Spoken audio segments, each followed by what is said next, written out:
जोड़ों में सूजन, दर्द और चलने में असमर्थता होती है, जिसको अर्थराइटिस कहते हैं। आयुर्वेद में ये वात रोग के अंतर्गत आता है, वायु रोग कहते हैं। रीजन हमारा रहन सहन है, खान पान है, हमारी रूटीन व्यवस्था जो है, रोज़ दिनचर्या रात्रिचर्या, इनमें बिगड़ता है। जब हमको सोना है तो जगते हैं, जब हमको जगना है तो सोते हैं।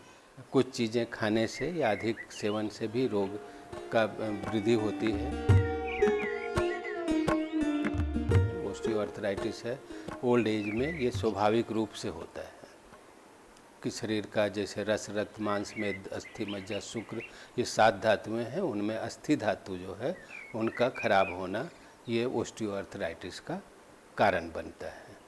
ठीक उसी तरह कुछ यंग एज में जैसे rheumatic arthritis, rheumatoid arthritis infection से होते हैं। और एक बीमारी है गाउट, जिसको वात रक्त कहते हैं, मतलब रक्त में, ब्लड में वायु का दूषित होना या वायु का प्रवेश हो जाना। इसमें हम प्यूरिन मेटाबॉलिज्म के बिगड़ने से ये रोग होता है, यूरिक एसिड बढ़ने लगता है।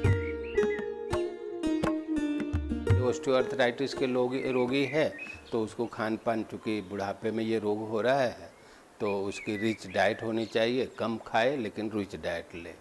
मधुर आहार का प्रयोग करना चाहिए, घी भी लें, दूध भी लें और कभी खीर भी खा लें तो उससे थोड़ा उनको बल मिलता है। रूमेटिक और रूमेटाइड अर्थराइटिस है तो उसमें इन्फेक्शियस चीज़ों को या जितनी ठंडी चीज़ें हैं उनको मोस्टली अवॉइड करेंगे या हेवी चीज़ों को नहीं देंगे। और जहाँ तक गाउट की बात रही, उसमें हम सिर्फ प्रोटीन, जिसमें बहुत ज़्यादा प्रोटीन कंटेंट्स हैं, उनको मोस्टली अवॉइड करेंगे, नमक कम कराएंगे और पानी ज़्यादा से ज़्यादा पीने को देंगे। अगर ऑस्टियोआर्थराइटिस है तो उसमें कुछ बल्य औषधियों के साथ, जैसे बलारिस्ट है, 10 मूलारिस्ट है, उसके साथ योगराज गुगुल आरोग्यवर्धिनी का प्रयोग करना चाहिए।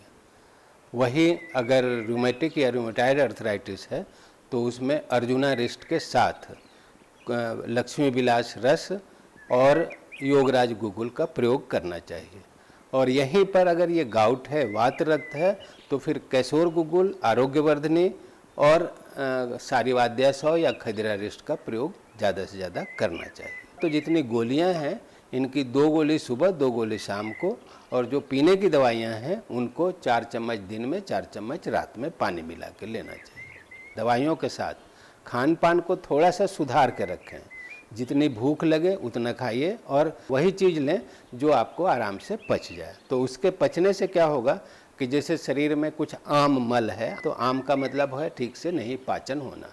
जब हम कोई हल्की चीज़ लेते हैं या अग्नि हमारी प्रदीप्त होती है तो ये आम का पाचन हो जाता है और रोग धीरे धीरे अपने आप ठीक होते हैं। अर्थराइटिस जब होती है, तकलीफ़ें बढ़ती है, तो आदमी का मेंटल स्टेटस भी थोड़ा बिगड़ जाता है। तो उस मेंटल स्टेटस को सुधारने के लिए शिरोधारा पंचकर्म का ये बहुत ही उपयोगी रहता है और उसका कराना बहुत आवश्यक रहता है।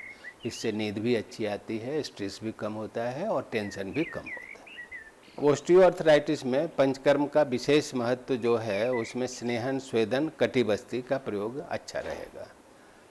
रूमेटिक और रूमेटाइड अर्थराइटिस में पंचकर्म ना कराएं तो अच्छा है। और जो गाउट है उसमें भी पंचकर्म मोस्टली अवॉइड करें, या अगर कराना है तो वमन और विरेचन करा सकते हैं, उससे दोष बाहर निकलेगा।